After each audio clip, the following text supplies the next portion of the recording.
What's up, everybody? I'm Dan Karpuk here for TrendsCenter. This is Trend or Trap for Friday, April 24th, 2026. I am here with an MLB, NHL, and NBA debate for you. Here we go. Let's start with the Nationals at the White Sox. We're going to say, are we going over or under 9.5 runs here? And here is the trend. In series openers this season, the Nationals have gone 8-0 to the over-under. So 8-0 to the over here in series openers this season. So are we going to go over or under 9.5?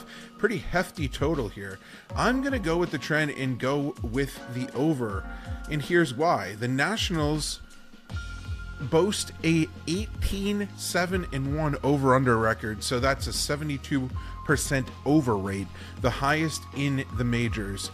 Washington has consistently proven that their totals have been undervalued, as have the White Sox, who own a 16-9 over-under mark. That's a 64% over rate, the fourth highest in the majors. And the pitching matchup is pretty much salivating if you're a fan of offense here. Miles Mikolas, 0-3 with a 9.15 ERA. Obviously, very small sample size early in the season, but he has not looked good. He's going to toe the rubber for the Nationals and face off against a Chicago lineup that now features dangerous youngsters like Murakami and Colson Montgomery. When Mikolas exits, he's going to hand the ball off to a terrible Nationals bullpen that has a 5.37 ERA. That's fifth worst in the majors, and they've also allowed an MLB worst 72 earned runs and an MLB worst 22 home runs. So easy to see that the Chicago offense could be in a good spot tonight. Meanwhile, Brian Hudson, who is a reliever, is going to open the game for the Sox in what will be a bullpen game. Unfortunately for the White Sox, their bullpen sucks, with a 5.75 ERA, tied for second worst in the majors. A surprisingly dangerous Nationals lineup that's been averaging 5.54 runs per game, third best in the majors. Should have no issue putting up some crooked numbers in this one. Overall, I think both teams have an edge at the plate, and I'm going to confidently back the over. You can get this at plus 105 over at Bet365 right now.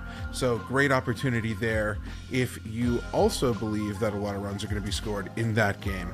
Let's go over to the Oilers at the Ducks. This series is tied up at 1-1 in the NHL, and if you are talking about round one road favorites dating back 16 years with a money line between minus 110 and minus 140, and the Oilers at minus 127, by the way, consensus, that they've gone 17-5. That's a 77.27% win rate, 40.61% ROI, almost 11 units won there historically.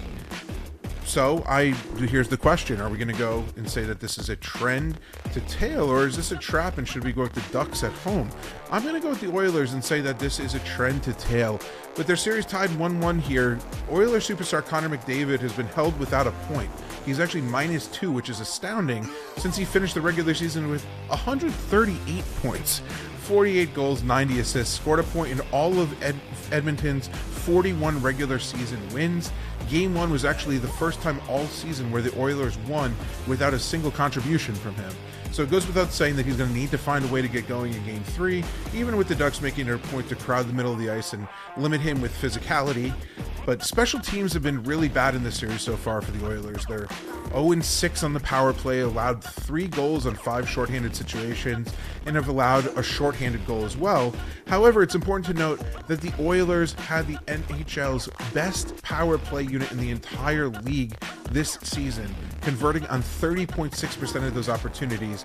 Therefore, the struggles might not last too long. I think some positive regression is coming their way. I trust that McDavid in Edmonton is going to come out victorious in this one, especially since that trend is active, that 77.27% win rate dating back 16 seasons.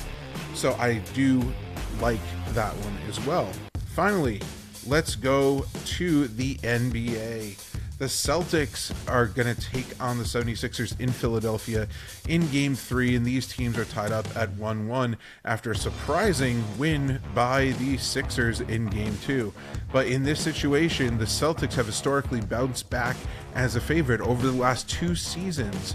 When the Celtics have been favored to win after losing their previous game, they have gone 38-9 against the spread.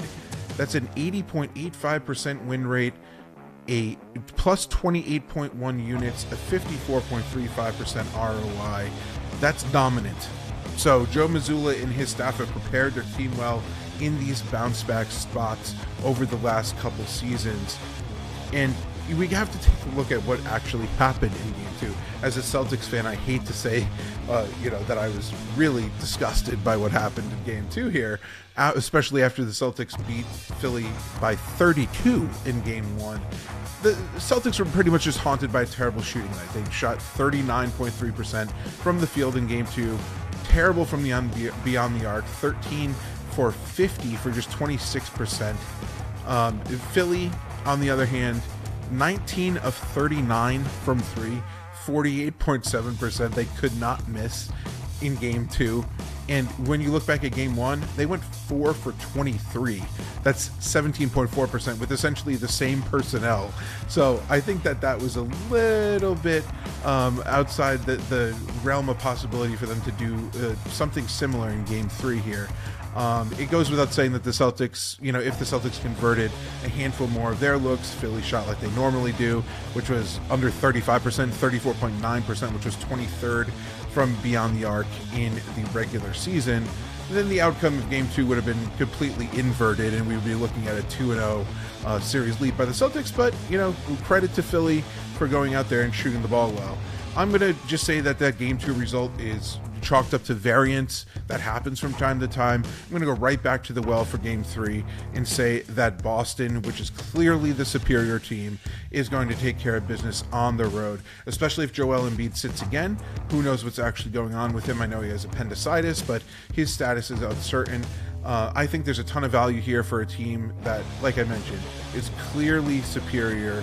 I don't think that Philly's going to shoot anywhere close to what they did last time out, and you have to think that Joe Mazzulla and his crew are going to get wide open looks once again for their guys, and this time they'll more than likely convert more opportunities than they did last time out.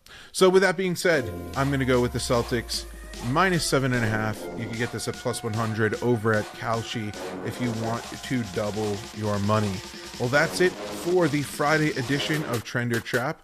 If you want more trends and systems just like these at the tips of your fingertips, or the tips of your fingertips, or the tips of your fingers, open the TrendsCenter app now and get a free 3-day trial on any premium subscription. There's literally no strings attached. All you got to do is have the desire to try us out. So open up the app, download the app, and check us out. And with that being said, have a great weekend and best of luck with all of your bets on Friday's slate.